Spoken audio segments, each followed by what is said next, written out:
Hi friends, ഞാനിത് നല്ലൊരു gooseberry റൈസാണ് കൊണ്ടുവന്നിട്ടുള്ളത്. നല്ല ഹെൽത്തിയും നല്ല ടേസ്റ്റി ആയിട്ടുള്ള ഒരു വെറൈറ്റി റൈസ്. ഇത് നമുക്ക് സ്കൂളിൽ കൊടുത്തേക്കാനും നല്ലൊരു ലഞ്ച് ബോക്സ് റൈസാണ്. അത് ചെയ്യാൻ എളുപ്പം. ഇതിൻ്റെ കൂടെ ഒരു ചിപ്സോ എന്തെങ്കിലും വെച്ചിട്ട്, അല്ലെങ്കിൽ മുട്ടയൊക്കെ കഴിക്കുന്നവരാണെങ്കിൽ മുട്ട ഓംലെറ്റോ മുട്ട റോസ്റ്റോ എന്തെങ്കിലും ഇതിൻ്റെ കൂടെ വെച്ച്, ഇല്ലാന്നുണ്ടെങ്കിൽ ഫ്രാൻസ് ഇതുപോലെ എന്തെങ്കിലും ഫ്രൈ ഐറ്റംസോ അല്ലാന്നുണ്ടെങ്കിൽ ഒരു പപ്പടമോ എന്തെങ്കിലും വെച്ച് ഈ ചോറ് കഴിക്കാൻ നല്ല ടേസ്റ്റിയാണ്. നല്ല മണവും നല്ല ഗുണവും ഉള്ള ഒരു ചോറാണ്. ഇപ്പോൾ നെല്ലിക്കയൊന്നും കഴിക്കാത്ത പിള്ളേരാണെങ്കിൽ ഇങ്ങനെ ഒരു റൈസ് കൊടുത്തയച്ചാൽ അവരറിയാണ്ട് തന്നെ കഴിച്ചു പോകും. നല്ല പുളിയും ഉപ്പും എരിവും എല്ലാം ഉണ്ട് ഇതിന്.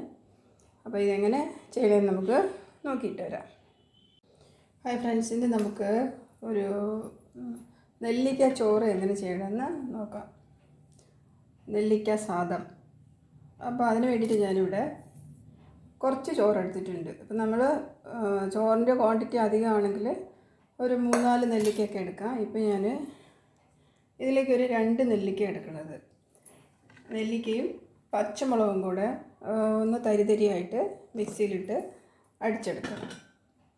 ഒരു കറക്ക് കറക്കുമ്പോഴത്തേക്ക് അതൊന്ന് അധികം അരയേണ്ട, അധികം സ്മാഷായിട്ട് പോകണ്ട, ഒരളവിനൊന്ന് ഇതുപോലെ കട്ട് ചെയ്തിട്ട് ഒന്ന് നമുക്ക് ക്രഷ് ചെയ്തെടുത്താൽ മതി. അതിൻ്റെ കൂടെ ചേർക്കാനായിട്ട് കടുക് താളിച്ച് ഇടാനായിട്ട് 2 വറ്റൽമുളക്.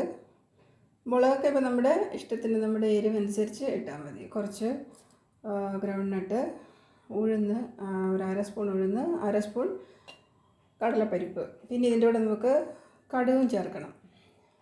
അത് നമ്മൾ കടുക് വറുക്കുമ്പോൾ ഇട്ടാൽ മതി. പിന്നെ കുറച്ച് കൊത്തമല്ലി ഇല അരിഞ്ഞത്, പിന്നെ 2 കറിവേപ്പില. അത് നമുക്ക് ആദ്യം ഇതൊന്ന് ജസ്റ്റ് ഒന്ന് ഒരു കറക്ക് കറക്കി എടുത്തിട്ട് വരാം.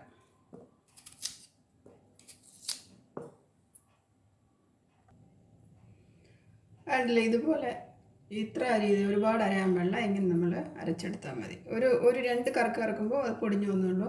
ഇനി നമുക്ക് ബാക്കി പ്രോസസ്സിങ് ആരംഭിക്കാം. ഞാനിവിടെ ഒരു പാൻ വെച്ച് അതിലേക്ക് ഒരു 2 സ്പൂൺ നല്ലെണ്ണ ഒഴിച്ചിട്ടുണ്ട്. ഇത് നെല്ലിക്ക നമ്മൾ എണ്ണയിലിടുമ്പോൾ അത് കുറച്ചൊന്ന് ഡ്രൈ ആവും, അത് തടുക്കാനായിട്ടാണ്. ഒരു 2-2.5 സ്പൂൺ നല്ലെണ്ണ ഒഴിക്കുക. നല്ലെണ്ണ ഇഷ്ടമില്ലാത്തവർക്ക് സൺഫ്ലവർ ഓയിലോ തേങ്ങ എണ്ണ ഇഷ്ടമുള്ളവർക്ക് തേങ്ങ എണ്ണയിലോ ചെയ്യാം. ഇനി ഇതിലേക്ക് എണ്ണ ചൂടായി അതിലേക്ക് ഒരു സ്പൂൺ കടുക്,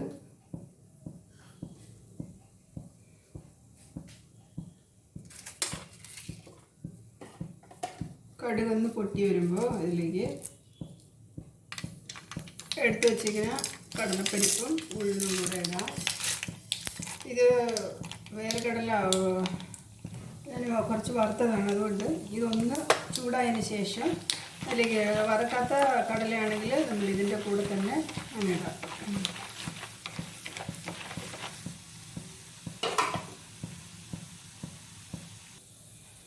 കടലപ്പരിപ്പ് ഉഴുന്ന് വരുമ്പോൾ ഒന്ന് ചൂടായി കഴിഞ്ഞാൽ അതിലേക്ക് നമുക്ക് ഈ കടലയും കൂടെ ഇട്ട് എടുത്ത് വെച്ച വറ്റൽമുളകും കട്ട് ചെയ്തിട്ട് ഇതൊന്നും ബ്രൗൺ കളറാകണം.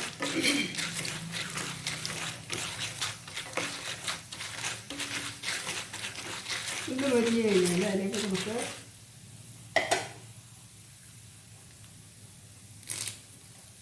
കറിവേപ്പിലയും. ഇപ്പോൾ ഈ വറ്റൽമുളകും നമ്മൾ ഇതിലൂടെ അരച്ച പച്ചമുളകും മതിയാവും അതിൻ്റെ എരിവിന്.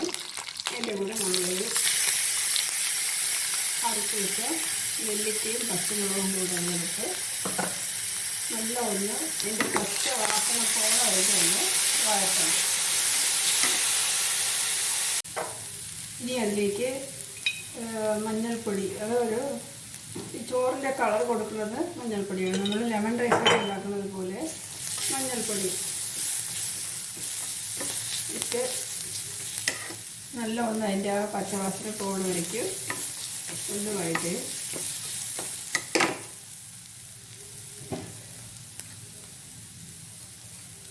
നമ്മൾ എടുത്ത് വെച്ചിരിക്കുന്ന ചോറിന് ആവശ്യമായിട്ടുള്ള ഉപ്പും കൂടെ ഇടണം.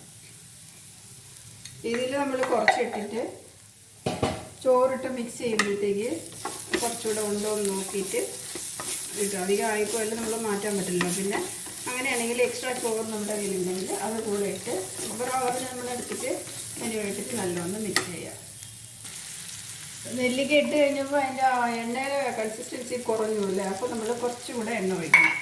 ഇതിപ്പോൾ നമ്മൾ എപ്പോഴെങ്കിലും എല്ലാം നമ്മളത് കഴിക്കുള്ളൂ. അപ്പോൾ ഇത്തിരിയൂടെ എണ്ണ ഒഴിക്കണില്ല എന്നുണ്ടെങ്കിൽ ചോറ് കുഴഞ്ഞു പോകും. ഇനി ഇത് ഓഫ് ചെയ്യാം.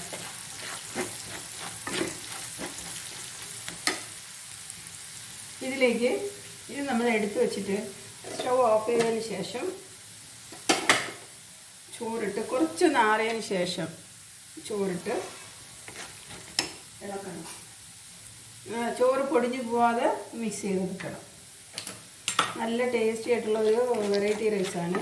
നമ്മൾ ഓഫീസിലോ സ്കൂളിലോ അല്ല എവിടെയെങ്കിലും നമ്മളൊന്ന് പുറത്തേക്കൊക്കെ പോയി വരാൻ ലേറ്റാകുന്ന സമയങ്ങളിൽ ഇങ്ങനെ ഒരു ചോറ് ഉണ്ടാക്കി നമ്മുടെ കയ്യിലൊരു ചെറിയൊരു ബോക്സിൽ ഉണ്ടാക്കി വെച്ചാൽ പുറത്തുനിന്ന് നമ്മൾ വാങ്ങാൻ വേണ്ട നല്ലൊരു ഹെൽത്തി റൈസ് നമുക്ക് കിട്ടും. അപ്പോൾ ഈ ചോറും കൂടി ഇതിലിട്ട് നല്ല ഒതുങ്ങി മിക്സ് ചെയ്തെടുക്കാം.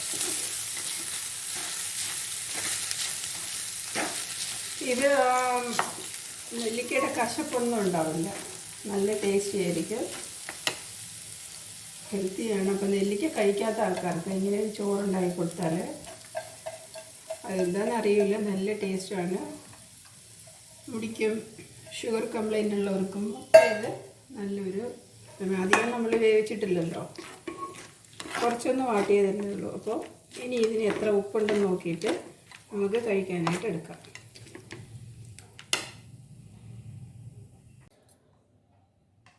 ഈ ചോറിലേക്ക് നമുക്ക് കുറച്ച് കൊത്തമല്ലി ഇലയും കൂടെ ഇടാം. ഇനി ഇത് വേറൊരു ഡിഷിലേക്ക് നമുക്ക് മാറ്റാം.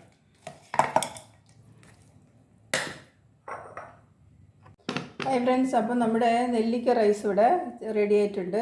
അപ്പോൾ എല്ലാവരും ഇത് കണ്ടിട്ട് ട്രൈ ചെയ്തിട്ട് അവരവരുടെ കമൻ്റ് അറിയിക്കാനും മറക്കല്ലേ.